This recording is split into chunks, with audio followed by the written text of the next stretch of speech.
So what is going on, everybody?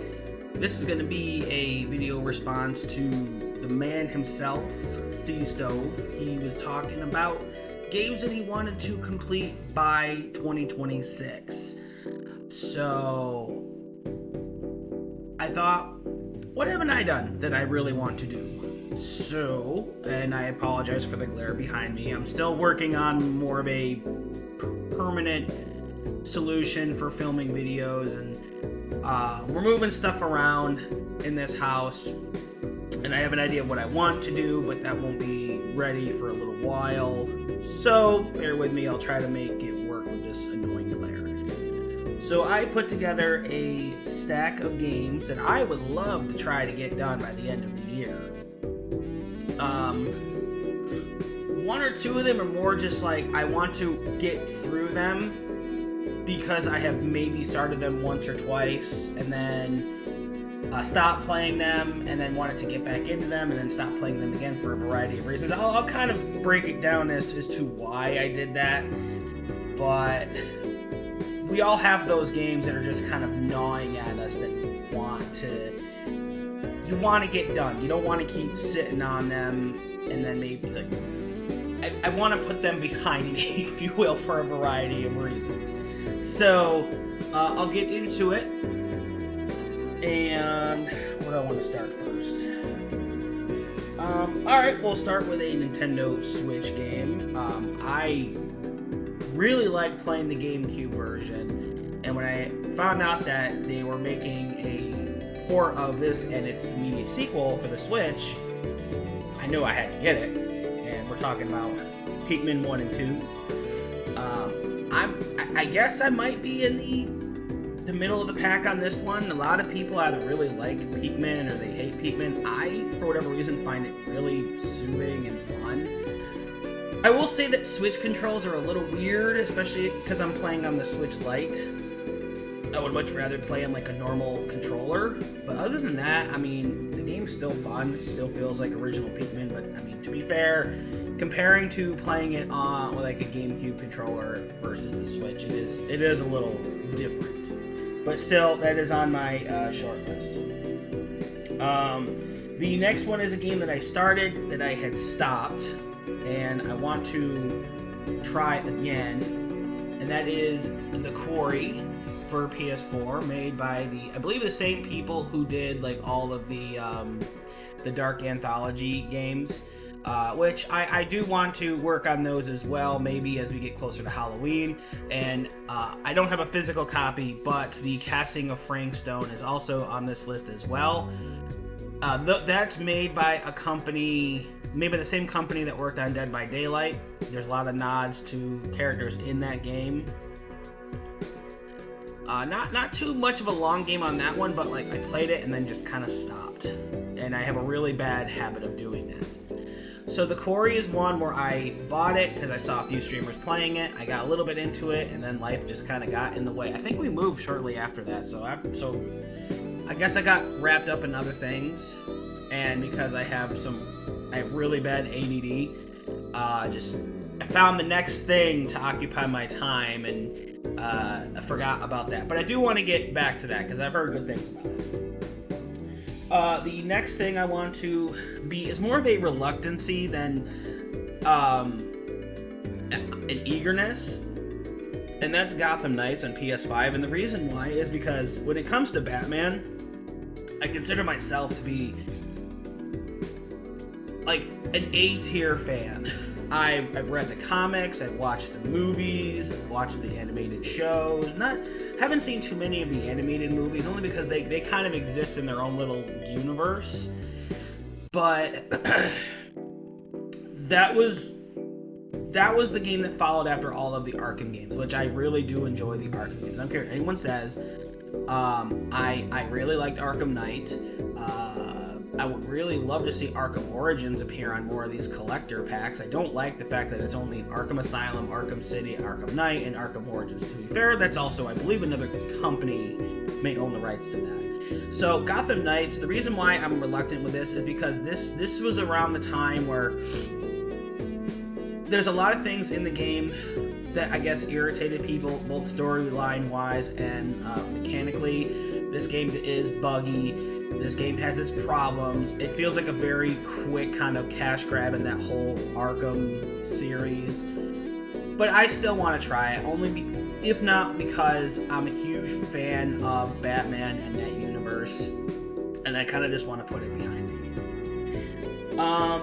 The next one are actually going to be the same franchise across all 3 games.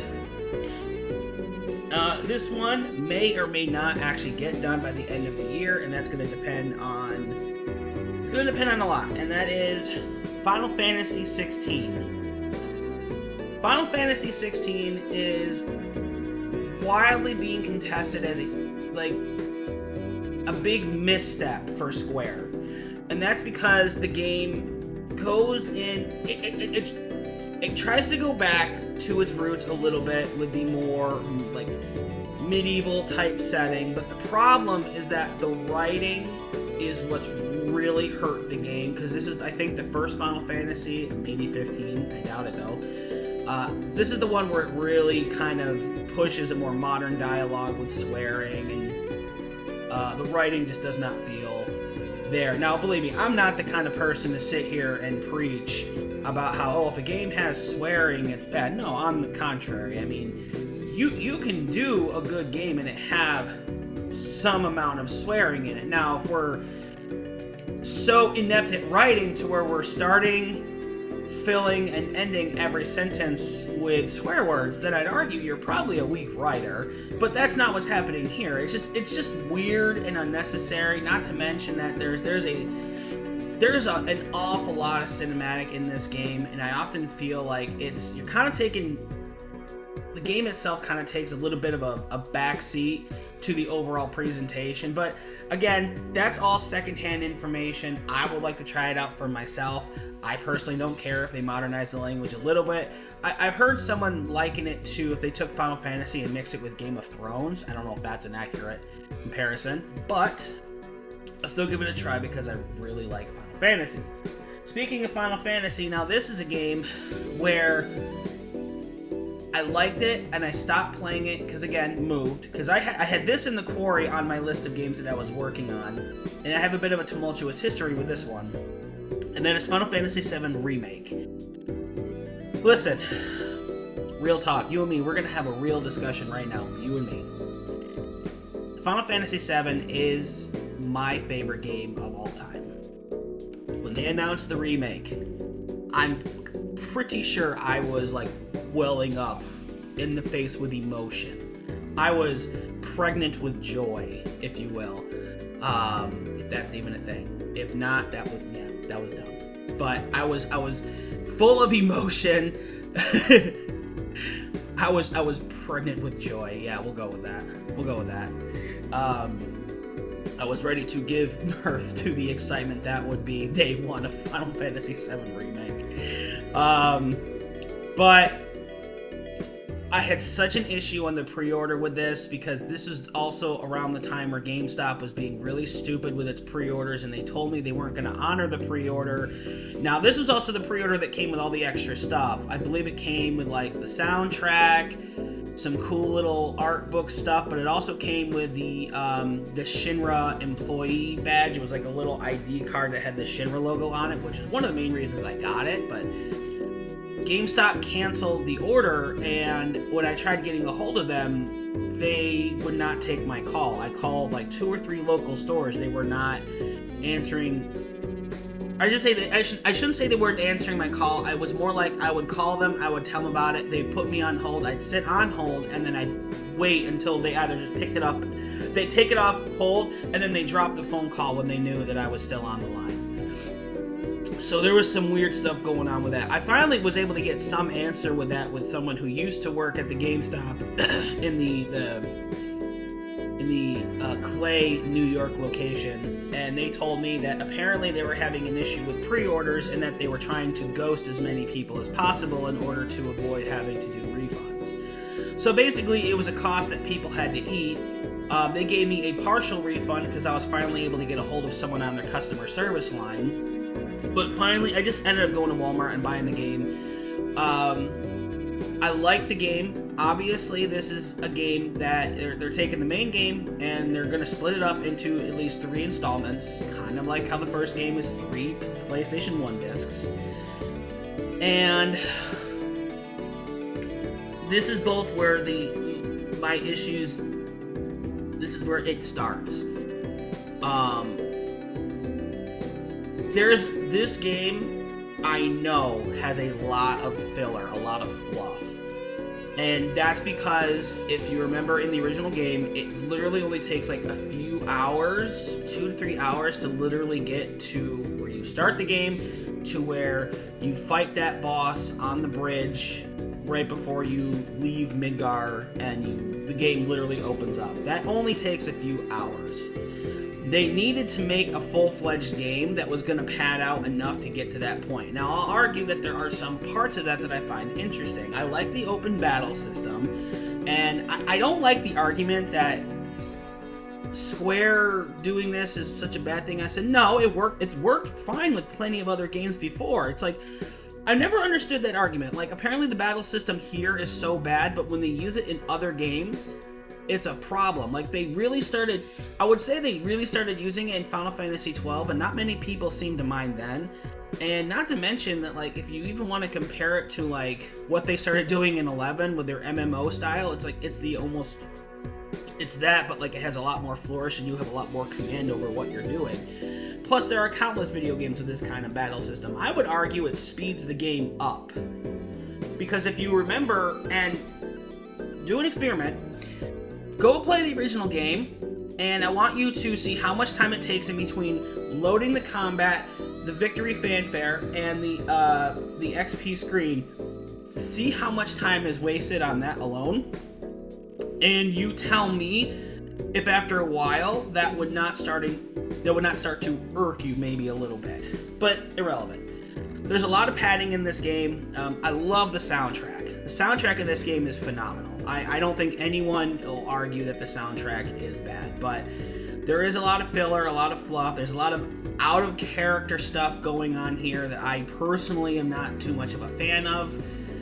But again, that's what happens when you're that dedicated to the fan base, is that when you see out-of-character stuff in remakes, you start, tilting your head and, squinting your eyes and wondering just what the heck is going on. But still want to play it.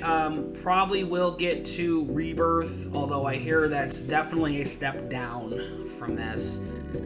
And I don't know. Part of me almost wants to see if they're gonna do like this triple pack with all 3 games and then sell it in some big, huge bundle for $200 with a couple of extras with the soundtrack and the Midgar map and like all kinds of goofy stuff, and of course me saying a map of Midgar, and I'm immediately like, yeah, sure, I'm in on that. But I want to get to that one. The last video game I have here is actually part of a collections pack, but there's only one game on here that I'm playing, and I did stop because just stuff going on. I feel like that's a big excuse I have. It's just stuff going on, whether it be work or stuff that needs to get done around the house. And that is the Final Fantasy collection for the Switch, but primarily Final Fantasy VI. That is the game where I am told is one of the best Final Fantasies, and I have never played it up until now. And I gotta say, based on what I've played, it's slowly working its way up there. I would argue the characters are a little more interesting. The soundtrack is still really good. It still has that old Final Fantasy vibe, which is fine, but there's a reason why people call it one of the best, and it's because it has the storyline, it has the characters, it has the big baddie, Kefka, which I gotta tell you right now, based on only a few minutes of screen time with Kefka, I'm already immediately a fan of Kefka. I'll do my comparison between him and Sephiroth at some point in the future, but for now, there's something about the characters here that I do find a little bit more based in realism, a little bit more fleshed out, a little more interesting. I feel like there are a lot of driving features here that just make me become more emotionally invested in these characters. Now, if you transition over to 7, you get that with Cloud. You kind of get that with Tifa. You definitely get that with Aerith, but that's because you know what's going to happen to her, which I'd argue is like one of the only biggest driving points of the game, and like say around the end of Disc 1 for the PlayStation version. Other than that, a lot of the characters are pretty flat and cardboard-esque. They're really not that interesting, and I'm just not nearly as invested in them. Meanwhile, I played 6, Terra, Locke, Cyan, Edgar, like Sabin. They're all interesting, and I'm probably forgetting one or two because again I'm not that far into it, but they're all interesting. They all have their different driving forces, their different backstories, their different arcs going on, and the more you explore with them, the more you learn. You become super invested in it. It's a story that you are determined to find the end to. So those are the games I am determined to beat by 2026. However, it is not the end of this list. As some of you may know, I am also a board gamer, and there are a few games on this table that I would also like to have played by the end of the year. Now, these will be easier to do,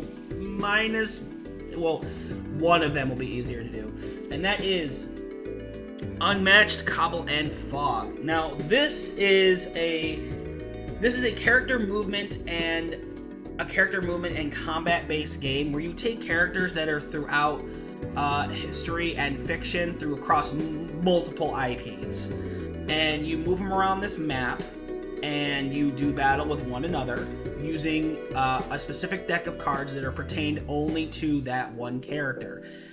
Now, the reason why this is considered to be one of the better of these games is that because, much like Villainous, the amount of mix and match in this game is unreal.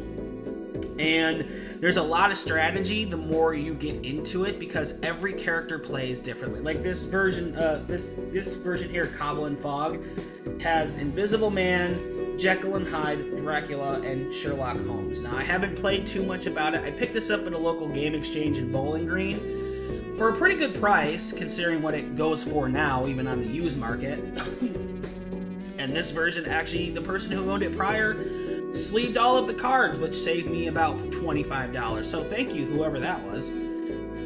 So I want to get that done. That's easy. That's one game night. This next one is a social deduction, like team-based movement game. It's called Feed the Kraken. A bit of a get in frame. There we go. So this one was on my list of games that I really wanted to buy, but the problem is that the company that makes it, Funtails, they were only selling it through their website, and this game was going for $100, if not more, easily. Like, the base version was all but gone, the deluxe version was gone, and it was only until now they actually released the Essentials Edition, which was about like 40 or 50 bucks. Which is a steal. So how this game works, Feed the Kraken, is that everyone is split up into teams. You can either be, I believe it's a sailor, a normal sailor, the good guys, the good guys. You can be a pirate, they're considered the bad guys. But there is a third faction known as the cultists. Everyone is going to pick their role secretly, and you and only you are going to know that role. And each turn there will be a captain. Now remember, you don't know what anyone's roles are. I think the only people that know who they are the pirates. I think at the beginning of the game they find out who each other are, which is very common in these when these kinds of hidden role type games or social deduction games. Usually, like the enemy team will know who they are. It's the same thing with Salem 1692 and I think Hollywood 1947, which are huge fans, which I would love to do a video on too. So I mean, if you're curious on what social deduction is and what it looks like, let me know in the comments. This one's different in that, so you got your sailors, you got your pirates, but you got the cultists. Now the cultists operate a little bit differently. Their goal was to completely and totally tank this entire mission, because you're basically moving this boat from one end of the board to the other. And how it works is that there's an area of the board the pirates need to get to win. There's an area on the board the sailors need to get to win. Now the cultists win once they sacrifice a cultist to the Kraken, which is toward like almost at the end of the game. The cultist influence spreads, so someone can become a cultist. So remember, who you ever have as captain, you don't know their true intentions. You can choose to mutiny that captain in order to take that role away from them, and then you can become captain, and you take movement cards that everyone has, and then the captain has 2 people they pick out to help chart their course. Now remember, not everyone knows what they are. So throughout these series of moves, everyone's slowly kind of realizing and coming to, who's what. So your goal is to come to your own conclusions by the time you get to that part of the game where the cultists have the option to win early. And remember, if they end up throwing someone overboard to sacrifice to the Kraken, they automatically win the game. So this game has its twists and its turns. I haven't had a chance to play this one yet. You really do need to have... You need to have it as a 6 to 7 player game, because this is one of the few games that actually starts at 5. But I really want to get to that. But the big one that I would love to try to get done by the end of this year is Gloomhaven Jaws of the Lion, which is the little version of the original Gloomhaven, which I do not have because it is a 20+ pound game and it's about the size of a mini Foot Locker. Gloomhaven is just it's a legacy tabletop RPG in which you have this booklet that has all these maps, and you have everybody has miniatures. They have a deck of cards that represents their movement. They have cards that represent their special abilities. It's very D&D-esque. And when I say it's legacy, it's because you are given options throughout the game to which, depending on what you choose, will fundamentally change the aspect of the game. And you will lose certain options as you go on, and you're making physical changes to the game map, the cards that you are using, and it's one of those games where I played a mission or two, I really liked it, but again, this is what happens in a game that requires people, is that, as you get older, everyone's busy.